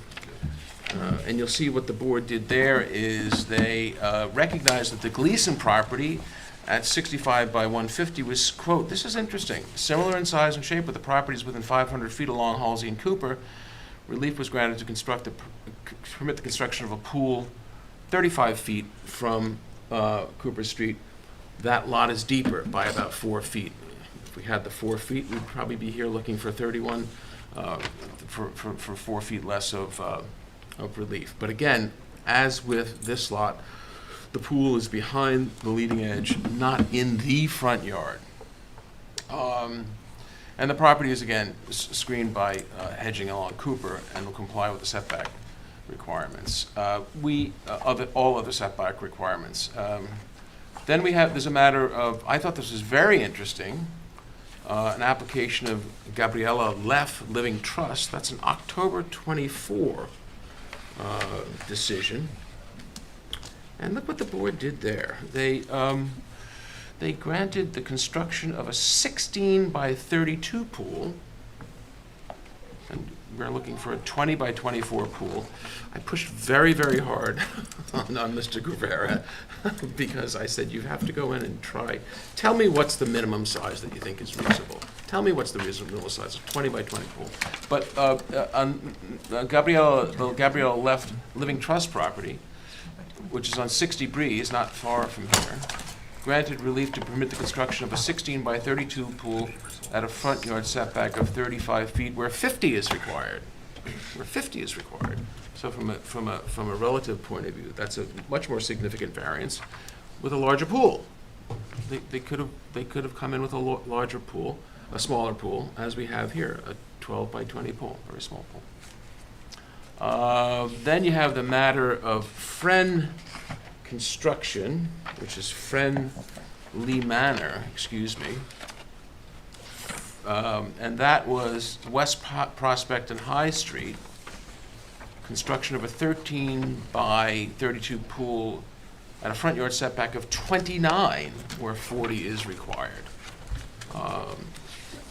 And again, what's the overarching, like the touchstone of all these cases?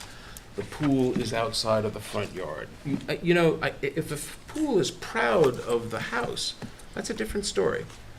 Because it seems odd, it seems strange. And that's why this village says you can't have pools in the front, or accessory structures of buildings for that matter, in the front yard. We comply with that code section, so that's the friend matter. I also thought there was a matter of Hawks Hill. That's on Pulaski Street in North Woolley. The pool is allowed to be located 20 feet from North Woolley Street, where 25 feet was required, a 15 by 30 pool. And there's some others there. Matter of Ingaglia, where the front yard setback of 35 were 40 for a 14 by 32 pool. And here again, as was recognized by the building department, the pool is not located in the actual front yard.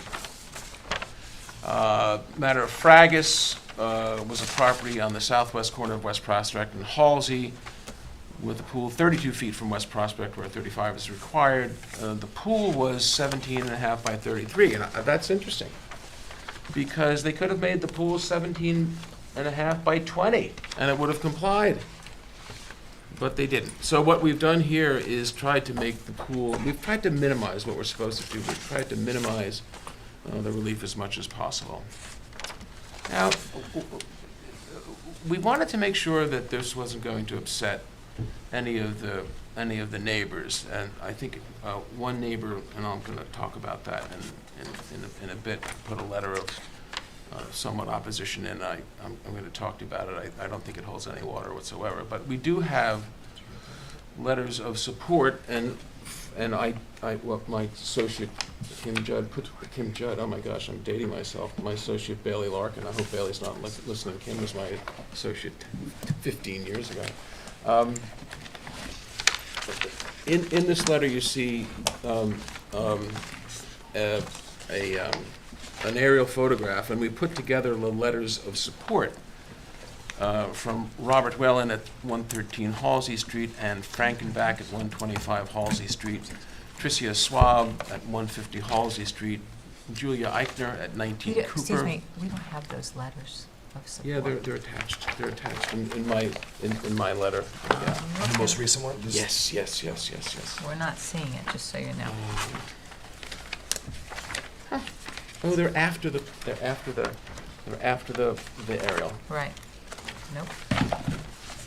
Not here. After the aerial is the end Oh, of the I packet. saw them somewhere. I'll just hand mine up. Yeah, I'll no, I'm have just saying, the- eventually, afterwards, just go ahead and submit them to the, Oh, we'll that's s- interesting.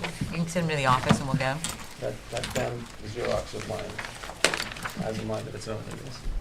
I'll hand them all out. But they're all letters of support. That's the. I'm sorry, that must have been a Okay. mistake in my No, copy. no, My okay. apologies. Those are very, very important. Those are for a letter of support that, Mr. Guevara went, knocked on doors, showed everything, showed the situation to everybody. And very kindly, the neighbors all gave letters of support. And that's important because they're the neighbors that would be the most affected. Yeah, it's attached to the aerial. The front page is the aerial and then the Do you letters have are them, Joyce? attached. I'm sorry. Do you have Sorry, the we're letters of trying support? to Yeah, I please. do, Oh, and maybe they're more. I'm attached, so they're sorry. stapled to the aerial. You don't have, you don't have it. It's like, No, it's Oh, the okay. it's Oh, the you may smaller not have aerial one. on the very Oh. back. Oh, Okay. did you- oh, I'm Whatever. sorry. Okay. But, yeah, I gave you mine, so okay. Oh, here, here's Thank you. letter one. there should be 6 of them. yeah, see it. 4, 5, 6. And it's interesting where they came from, because here's the property, and I said, try to get all your neighbors across the street. And interesting, across the street was the Gleason property, which benefited from a front yard relief. And then the neighbors to the east, to the north, to, I guess that's the southeast across the street, and diagonally across the street. And the reason for the two across the street is because they would have an oblique view into the lot if you took the screening down. So I think we have captured everyone who could argue that there was some sort of impact. Now, this is really important, these numerous letters of support. I had two cases. Where's the letter that's not? One is Coleman versus Corman, which involved this board. Dr. Corman, Elise Corman, was the chairman. She did a wonderful job for many, many years, very dedicated chairman. But a client of mine had a disagreement with the denial of a variance, and there were 6 or 7 letters of support, and the Supreme Court, Suffolk County, stated that support from the neighbors are very strong evidence that there's no change to the character of the neighborhood. And it's just common sense. Then there was a case, another case of mine, Dolphin versus Zoning Board of Appeals of Shelter Island, and in that case, which actually was affirmed by the appellate division, there was a request for a variance, and 5 or 6 of the neighbors put in letters of support, and the Supreme Court, Suffolk County, also stated in that case that noted that there were letters of support from the neighbors. So it's hard to argue that when you have such support, there's some sort of manifest impact on the character of the neighborhood, which of course is one of your 5 criteria. And I would suggest, particularly in light of the fact from a visual point of view, you're out of the front yard, it's well screened. And the board has, I think, had a very good view of giving some relief when you're able to put a proposed pool in that area. I have had the board in the past grant some relief from the 20-foot setback, but sometimes a couple of them were builder's errors cases, and it was one request for relief that was over near Powell Avenue, I think, or the lumberyard or something like that. And then one other one where there was a grant of request for relief that was less than the 20 feet. But typically the grants that I've seen in the last 20 years have been front yard grants, because people just at least my direction, and I think the better applicants' representatives before the board tell their clients to make that 20-foot side yard and rear yard setback, because that's the impact on the neighbors. What does the one letter say that is opposed? What are they opposed to? Well, Jeff Broadley, who used to sit on the planning, the ARB, said, I received Mr. Broadleaf's letter, and I would note that Mr. Broadleaf is not an immediate neighbor. He's located 4 lots north of the subject property. We scaled it out approximately 185 feet away. Jeff, I heard him on Zoom before, he might be on it. Mr. Broadleaf is on Halsey Street and does not access his property from Cooper Street, as the other 4 people in support do. And I was sort of scratching my head. He says that the pool should be reduced in size to 10 feet in width. It's strange to me how someone 185 feet away would be affected by, I don't know why a 2 feet in width difference makes any impact on Mr. Broadleaf. He's 185 feet away. And then he suggests that the pool be shifted to the north to a 17-foot side yard rather than conforming to the 20-foot setback proposed, which from a planning point of view, zoning point of view, I couldn't disagree with more. The whole idea is that we're trying to protect the neighbors by giving them, which is why they've supported the application, by meeting that 20-foot setback. I wouldn't want to ask for any relief as it relates to the neighbors, because the most important pool setbacks is from the side yard. This would require me not only to seek front yard relief, but side yard setback relief. And again, I'm supposed to keep the variances to the minimum. So I don't see the logic in any of Mr. Broadleaf's contentions. Why would I ask for a 17-foot side yard setback when I can conform The least damage is done in this case by giving a front yard setback, which again, a front yard setback, which is behind the leading edge of the house. The neighbor to the north supports the application, which maintains the 20-foot setback. And why would I favor someone who's 185 feet away? 185 feet, that's almost two-thirds of a football field, over a neighbor who is my adjacent immediate neighbor, who I should try to protect with maintaining that 20-foot setback. And I have to say, this is getting a little bit hyper-technical, but I just can't help myself. There's proximity alone, there's almost like, I almost doubt whether or not there's even any standing. I know standing is a litigation, a judicial, is a judicial standard mostly, although there is some. I actually did prevail in a case in the Second Department regarding administrative standing, but the cases say that mere proximity alone is not the ticket to standing. There can be an inference of it, but you have to show that there's some sort of harm specific to you, and I don't understand, particularly when all the adjoining neighbors seem to not have an issue with this, why someone 185 feet away is at all affected. But that's more of a technical argument in terms of standing. Does his letter explain why he objects? Not, I mean. I know he's probably going to be here and speak for himself. So, I don't understand. I don't. He said it would affect. I guess he said it would affect the viewscape. Oh, paraphrasing along Cooper Street, which is a street that he doesn't drive down, a street that he doesn't live on. I just want to make sure I'm not running afoul. I see the council is speaking to the chairman. I hope I'm not running afoul of something. No. Oh, okay, No. okay. But so yeah, I guess if he's here, he should speak for himself. But I simply don't see, certainly don't see any need to adhere to his suggestion to come back and ask for a 17-foot variance to the neighbor to the north. We meet the setback. Why would, if I can meet the setback, do it? Particularly when this front yard setback, which is 45 feet from the street and behind the house, is not going to have any impact on anybody. And the proof is the neighbors are supportive of it. I think it's sort of a, what we call in the law res ipsa loquitur. It sort of speaks for itself. It's, going through the rather prosaic parts of the standard. It's not substantial. Design the additions to be located no closer to the street than the existing structure. That's not only the pool, but that little bit of the encroaching porch.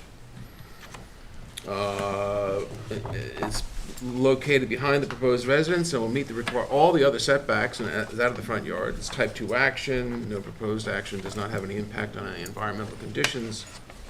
I don't think this is really self-created because, we're asking for a proposed pool. It's a pre-existing non-conforming lot, improved by a non-conforming residence, and there are pools that are very common. Most of the houses in this neighborhood have pools, and quite a few of them, as I've said, across the street and down on Breeze and everything exists by front yard setback variances. So again, I'm trying to keep this. I tried very hard to keep this by keeping the size at a certain, minimizing the size. I tried to keep this within sort of the framework of the type of relief that has been granted in the past. So I'm not creating a precedent here. What I'm trying to do is fit myself, or Mr. Rivera, I should say, into what this board has in the course of a long practice, including one that was only back in October, less than a year ago, and had granted more relief, of recognizing that there doesn't seem to be much foul when we're outside of the front yard. So, question for you. Sure. This is a corner lot, This is a corner lot, yes. Halsey and Cooper. Yep. If Cooper, it has 2 front yards as a result? Yes, One you on get no Halsey. really automatic relief in the village code for 2 front yards. I know that. Right. So if Cooper were deemed to be a side lot, which it's not, it's a front Yeah. yard. Be 20 This feet. setback would be 20 feet. Yep. And the pool therefore would be totally appropriate at 30 feet. Fully conforming. And we could shave some off of the proposed porch to reach 20 feet, and it would not require a variance if this were a side lot. That's 100% accurate, yes. Okay, so I want to make sure I'm not missing something. Yeah. So this case could be distinguished from other cases in terms of setting precedent by saying it is a corner lot, and as we often do with corner lots, we try to pick one to be the front, one to be the side, and we go forward. Yes, yes, Okay. indeed. I'm not saying we're going to do that, I'm just saying that is an I analysis. mean, I think,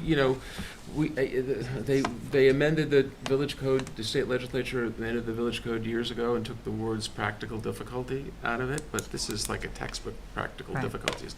It's a corner lot.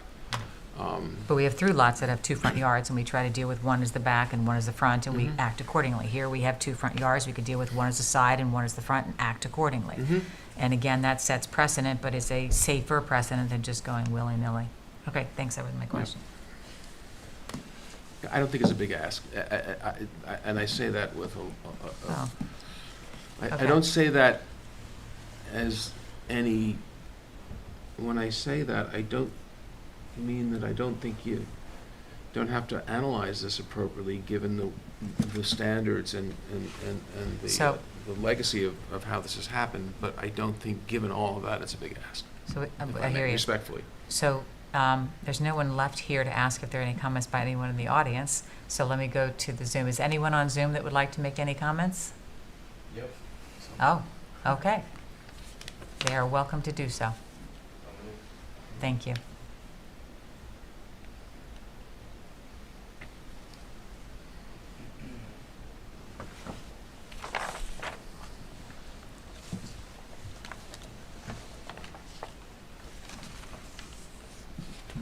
Oh, that's Brian right there.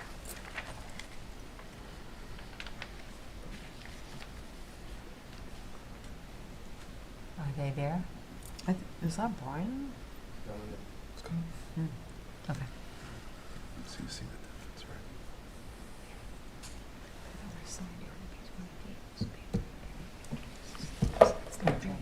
Sorry. Oh, here we go. Okay, folks, can you hear me? Yes, we can. Hi, Jeff. Hello again.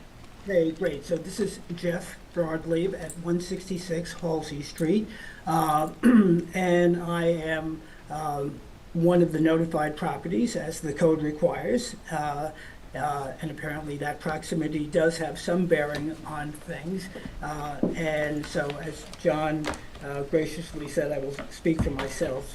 Oftentimes at board meetings, John sometimes, I think, speaks for me, but we have a mutual respect. And in this particular case, we also have a mutual respect and an understanding. And to put my comments and concerns in context, and I hope and sincerely hope that each of you read my letter in full, because then it would paint the picture of my concern. And that is the concern of the community resident. The board has been the village has been historically concerned about setbacks and protecting characters of neighborhoods, and recognizing pools should be set further back than sidelines when front-facing the street. And this, as you said, is a corner lot, so there are technically and two front yards. And while there's a functional front yard, there's also on Halsey Street, there's a practical front yard on Cooper Street. And look, there's some lots that can accommodate pools, there's some lots that aren't, and this happens to be one of the ones that could not. However, there is a house across the street, and it's interesting that we spoke about precedent in the last case, and sometimes precedents are good, sometimes they're bad, sometimes they work in one favor, work in others. And then, John sometimes likes to speak of standing, and as he rightly put, that's not relevant in a administrative board. But here, in this case, my standing, not only that of a notified neighbor, but is that of a community resident. And it's interesting, I do drive down that street. That's how I get home. And I do walk my dog every morning and night around the street, and that's when I first met Sydney, talking through the hedges. And he and Sally are wonderful people, and I welcome them to the neighborhood. I also am not in a position to deny them a pool. That is not my intent. I would ask the board to walk down the street, look at the pictures that I submitted that will take you down the Cooper Street from east to west. And one of the things you'll notice in the Gleason property, and the relief there was, they were granted, and you have that, I submitted that decision with my letter. They were granted a reduction from 40 feet to 35 feet. And also a reduction in the pool from, I think theirs was 12 to 10 feet. And as John pointed out, their lot is 3 or 4 feet bigger. So they had a little bit more leeway and hence were able to accommodate the side yard. But if you do walk down that street, you will see on the Gleason lot that the pool is unnoticeable. In fact, for the first few years, my wife and I did not even know there was a pool there. And why is that? It is hidden by a double screening of hedges around the pool itself and then around the perimeter of the property. And they're rather dense hedges. So between moving the pool from what's in this application, 30 feet to 35 feet, it would be consistent with the Gleason property. Reducing the pool from 12 feet to 10 feet would be consistent with what was approved at the Gleason property. Putting in screening, double screening, which was part of the which was part of the written decision that the ZBA made at that time for the Gleason property, which I submitted with my letter, was consistent. So requiring that in a plot plan drawn out so that it's part of the record. And the only issue is that because the property in question, the Sydney's property is three feet shorter, that yes, it does mean if you do those two things, you still come out 3 feet shy of the 20-foot setback on the side yard. So it's a balancing act between neighbors and community. I think they both have value, and they both have equal weight. And, you know, it may take Solomaic judgment by the board to determine which one bears more emphasis in this case than not. That's not my decision to make, that's yours. So I put forward my concerns as a community resident, and then offered a solution to that so that Sydney and Sally could get the pool that they so desire. Thank you. So can I ask you a question before you go? Mm-hmm. If one were to push it to 35 feet Yeah. and you make the pool 10 feet, that's a total of 45. That means the setback on the north side to the neighbor to the north is no longer 20 feet, it's only 17.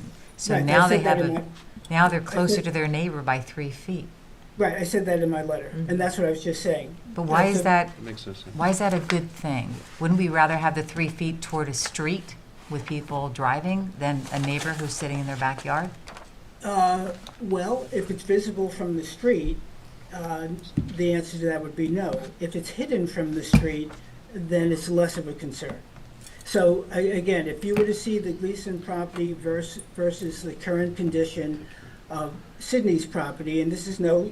No, I I'm know not that, casting I walk the aspersions. properties, I'm really more concerned about noise in the pool with neighbors. In terms of noise, again, the screening, the double screening on the Gleason property ameliorates much. I haven't heard any noise from it, and I can't Okay. speak for the neighbor on the side who's 20 feet. But either way, we're going to have a variance. I'm not objecting, I just want to Yeah. understand. Either Yeah. way, we're going to have a variance. That Yeah. 3 feet's Yeah. got to go one side or the other in this proposed Like I solution. like I said, Okay. my term expired a year ago. So you folks have to make the hard decisions. But anyway, one way or the other, I'm sure there will be a pool there, and Sydney and Sally are great neighbors, so that's fine. If you can look at the Gleason decision, what was rendered there, and the property, I think you'll come up with a reasonable compromise. Okay, thank you. The privet's old. We're going to replace it in full. And we have no problem with the condition of that whatsoever. Right. None at all whatsoever. But Gleason is also pretty interesting. Read Gleason. The board was very, very generous in Gleason. Not only did they give relief for the pool, but they gave relief for a 300 square foot covered porch, 19 feet from Cooper Street, a 303 square foot two-story addition, 13.5 feet, demolition of a 400 square foot garage and construction of a 326 square foot garage, 29 feet from Cooper Street, all where 40 is required. So the board, by giving all this relief, shifted a lot of the construction on the Gleason property to the front. What I also You mean thought- to Cooper? To Cooper, well, to Street, the front. right. Well, what I also thought was interesting, and you wouldn't know this, is they got all these variances. Gleason, or whoever it was, got all these variances to add on to an existing house. And then they tore the house down and used the variance to build in the footprint of with the existing variances. If I might just add one more thing. So thank you, John and Sydney, in terms of bolstering the hedging. You're right, it is old. But also on the Gleason property, and as was noted in the written decision by the ZBA at that point, there was, again, a double hedging in the sense that there was a hedge around the pool and then a hedge around the perimeter of the property. Well, we would have to, it used to be, I'm thinking tennis courts. If you want hedging around the pool, put hedging around the pool. It's not a problem. You can double it. That's not a problem at all, whatsoever. Not a problem at all. Okay. I certainly want to have Okay. any visual. Any other comments on the Zoom? We appreciate them. Anything else? Okay. No? Not for me. Okay. All right. Is Thank you anyone very else on? much. We'll get back to him. Is there anyone else on Zoom that needs to would like to make a comment? Who's checking on Zoom? No? Okay. Yes? No, I'm good. You sure? Yep. I'm good. Okay. Thank you. So, John, if you'll give us a few minutes to talk amongst ourselves. You know the Is that a drill. request? You can just demand it. Thoughts and comments by everybody. What do you all think? Anybody want to start? I didn't really understand until you explained it about the front yard making maybe Cooper the side yard, and that would change the math considerably. Yeah. Yep. So, and that seems to have been done before and is acceptable on a corner lot. Yeah.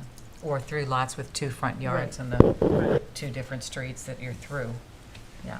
So, maybe that's a solution Hmm? Okay. that What do you we think of should that? consider. Yeah. Thoughts?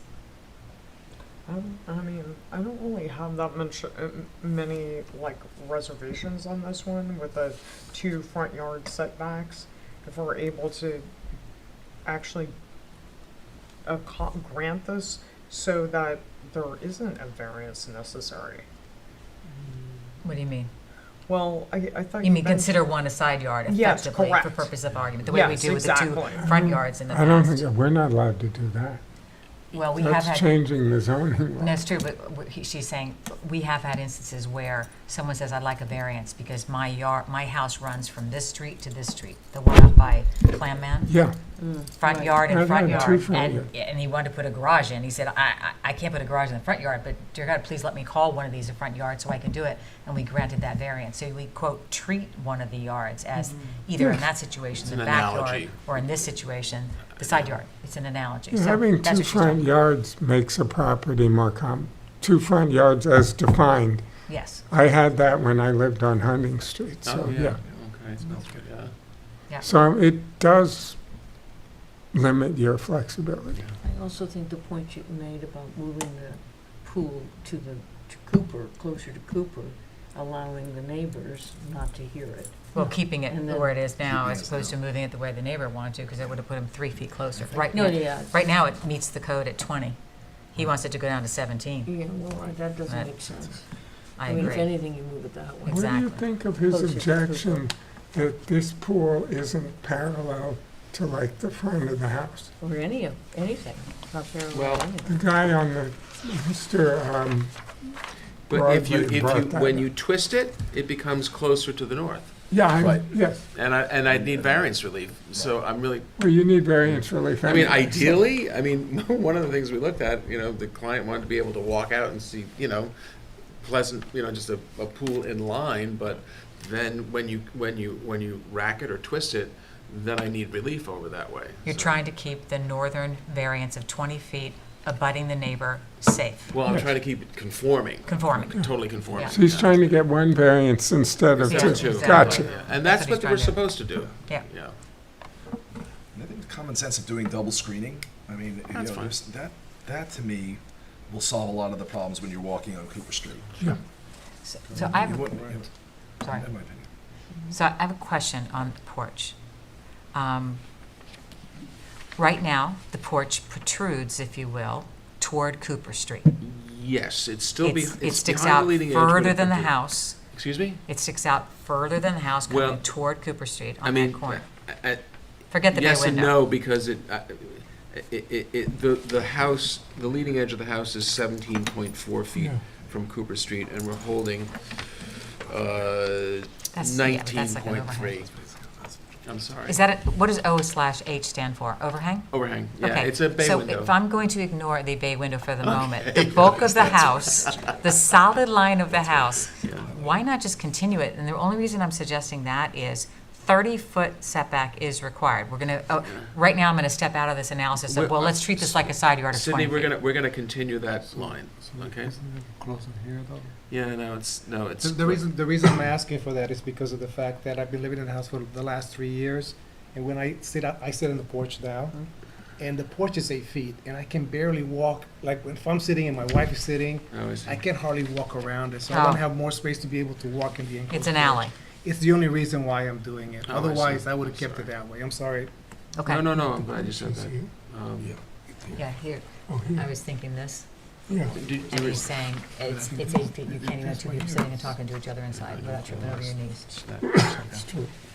So I'm torn about this, even that suggestion, because again, this is a situation with two front yards. And we have situations with two front yards before, and we try to reach a reasonable compromise given the plight of someone with two front yards. And if this were the side yard, it would be 20 feet, and so I'm trying to get to the proposed enclosed porch being 20 feet off. And it's 19.3. I just want to get to 20. We'll go to 20. But maybe I'm being too So ridiculous. we'll go to 20. I agree You're gonna with lose you're gonna make this, Sydney, we're gonna make that 20. Just that, right Okay. there, 20. That's what's gonna happen. And we'll say thank you. It'll be a trapezoid, right? Because the far side is 22, Yeah, no, I agree. and that's I plenty. agree. So in any event, Yeah.